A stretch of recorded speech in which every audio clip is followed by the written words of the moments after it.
ụmụlụzọ m ụzọ ekenekwa m na-asị m tata ka anyị bịakwa ụzọ wee gụpụtalụ n'ihe nwanne anyị nwoke na-ede na ya bụ nwanne anyị nwoke na-ede ihe na-abụ ị na-agụ ọ na-enye gị obi aṅụrị to show that na onye na-ede ya bụ ihe abụrụ ụmụazị and onye na-ede ha dị wele na-ede onye na-ede ha is somebody built by reading, not by blogging, not by browsing. He is built by reading, understanding, and also openness of heart to accommodate and to gain and to blend in very, very well. So kedu ha ji maka ya wee bịa today? Ọ na-akọwa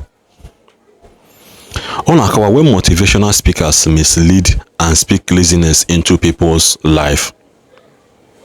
Motivational speaker ndị ya sị gị eji m 1 cup of rice wee bido this way house of rice business. All in that corner akọwa maka ya wee sị one strange and increasingly popular statement being promoted by motivational speakers and even echoed by people of faith is the one who will help you will not stress you.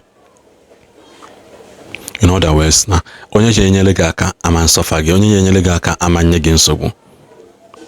Onye enyere gị aka ma even na Bible, gwa your Bible very well. Ka ife ụdị nsogbu Jizọs tiri ụmụazị ya n'ime ya. Despite him being their helper, na-enyere ha aka. A time came mgbe onye ego gwụrụ, ego Caesar adịrọ, gịnị ka o mee? O wee sị Peter nna nwere Peter si olo. O wee sị ya ngwa Peter ịbụ ọkụ azụ, ngwanụ gbapụ ọsọ jebe ebe n'otu a. What stopped Jesus from doing miracle? Ka o ji mee ya mgbe tọnụ mmiri to wine. What stopped him from ime miracle ka ego Judas ji n'akpa, ka ego Caesar dị n'ime ya?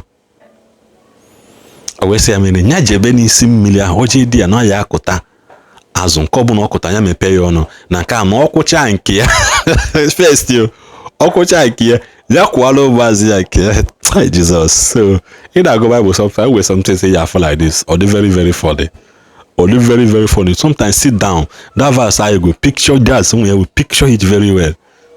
If you have any that never know why today when I go for that I go. At first glance this statement is sound comforting, but upon closer examination it is not wisdom. It is a dangerous oversimplification and quietly breeding laziness, entitlement, and unrealistic expectations. Hey! Muna nwoke na-asụ Igbo. Jehovah, ka ngwukwu ya ọzọ.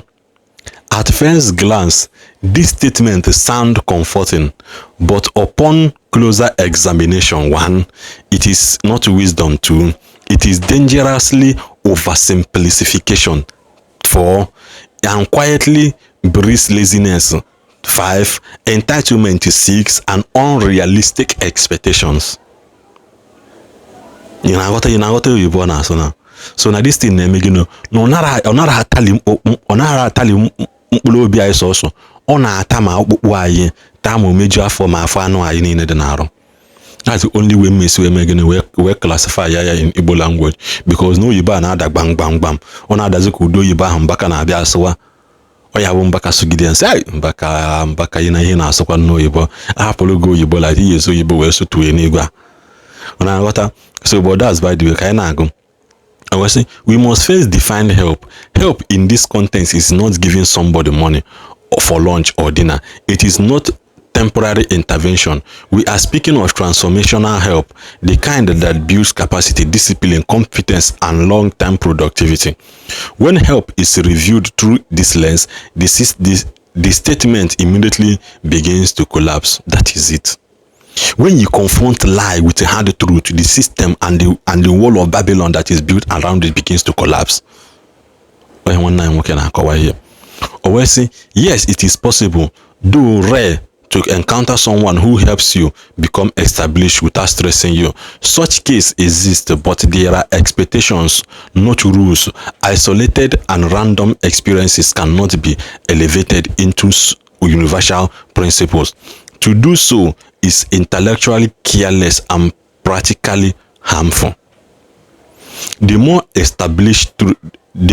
established truth is this: people who genuinely want to help you will most likely stress you. The stress are not weakness. The stress is not hatred. The stress is not rejection. The stress is training. That training now, in order to train you, to guide you, for you to know, to understand where you matters most, to test you. That is why I put some time mother put on one boy 3.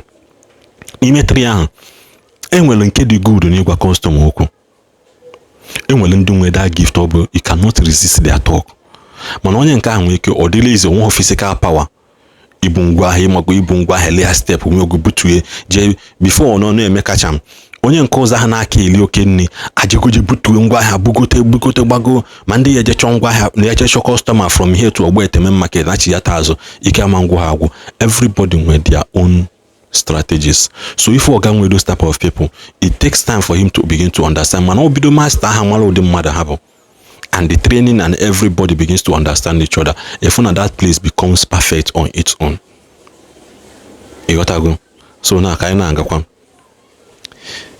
it is through stress that skills is sharpened. You know, that example. Standards are learned, discipline is formed, and experience is acquired. No one becomes dependable, valuable, or productive without being stretched. In most cases, the stretch produces the establishment. Many people reject this truth because they confuse comfort with favor. They assume that if a process is uncomfortable, it must be wrong. This assumption is false. Growth is rarely comfortable, and preparation is almost never gentle. This is why brethren must apply native sense and discernment when consuming motivational context. Not every loud voice carries wisdom. Many motivational speakers speak from shallow observation rather than lived understanding. They promote what feels good, but what builds strong competence, not what builds strong and competent men and women. The one who will help you can decide to stress you, and often most of them do stress you. Running away from stress, it is not wisdom. Running away from imago ihe na-emeketa anụ ọbụkwa running away from that ụdị nwa boy aje egbu oge ya ọbụkwa running away from onye phone akpọghali gị. Like me, somebody like me today, I've met a lot of people, and to make it all, the guy that introduced me to some of the people now lolo today ato. Even sometimes he go bamba menka mana he knows mana he knows that there are levels that he cannot talk to me to, and because that is not the kind of endurance. You have to endure. You have to know what you are looking for. You have to see beyond now and know where you are going to. That is the genesis of all these things. To conclude that once they stress me, they are not meant to help me. It is not discernment, it is lazy and disguises as insight. This lazy mindset has kept many people trapped in lack, wanting endlessly for help, while rejecting the very process designed to prepare them for it. Follow the process, learn from it, grow through it. Help does not always arrive wrapped in comfort. Sometimes it come wrapped in pressure, because pressure is what produces value. In other words, if you can grind the gold pass it through pressure, just like diamond and other things. So they pass through pressure to become precious as they are today.